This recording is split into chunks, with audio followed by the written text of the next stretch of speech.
Hi everyone. అదే మీరు వినే ఉంటారు కదండి, పొట్టిదానికి పుట్టెడు బుద్ధులు అంటారు. సో ఈరోజు నేను ఒక పొట్టిదాని గురించి మాట్లాడుతున్నాను. అదేంటో తెలుసుకోవాలని ఉందా? అయితే చూడండి.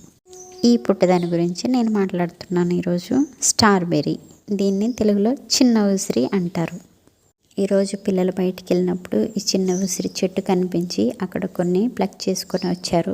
ఉంటారు కదా చిన్న ఉసిరి చెట్టుని, ఇలా గుత్తులు గుత్తులుగా వస్తాయి. చూడడానికి చిన్నగా ఉన్నా కానీ దీనివల్ల చాలా ఉపయోగాలు ఉన్నాయి.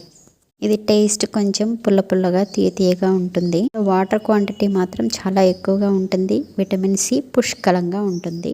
వీటికి మనం ఎక్కువ మెడిసిన్స్ ఏం పెట్టాల్సిన అవసరం లేదు. అవి సహజంగా పెరుగుతాయి, వస్తుంది. ఇప్పటి వరకు విని ఉండరు. అదేంటంటే చిన్నపిల్లలకు జ్ఞాపక శక్తిని పెంచడానికి ఇది చాలా ఉపయోగపడుతుందండి. మతిమరుపును తగ్గించి జ్ఞాపక శక్తిని పెంచడానికి ఉపయోగపడుతుంది. ఇది తెలిసిన విధంగా ఇందులో ఫైబర్, కాల్షియం కూడా ఎక్కువగా ఉంటాయి. మెదడును షార్ప్గా చేస్తాయి. వీటిని మళ్ళీ తినడం వల్ల మన దంతాలు కూడా చాలా స్ట్రాంగ్గా మారతాయి. నోటిలో ఉన్నటువంటి దుర్వాసన పోగొడతాయి. వయసు పైబడిన వారికి అయితే ఇది ఎముకలను స్ట్రాంగ్గా చేయడానికి యూజ్ అవుతుంది. బాడీలో వేడి ఉన్నవారు కూడా వీటిని ఎక్కువగా తీసుకోవడం వల్ల బాడీకి చలవనిస్తుంది అన్నమాట. ఎక్కడైనా కనిపించినట్లయితే మిస్ కాకుండా దీన్ని తీసుకోండి, వాటర్లో పెట్టుకోండి, ఇలా తినండి.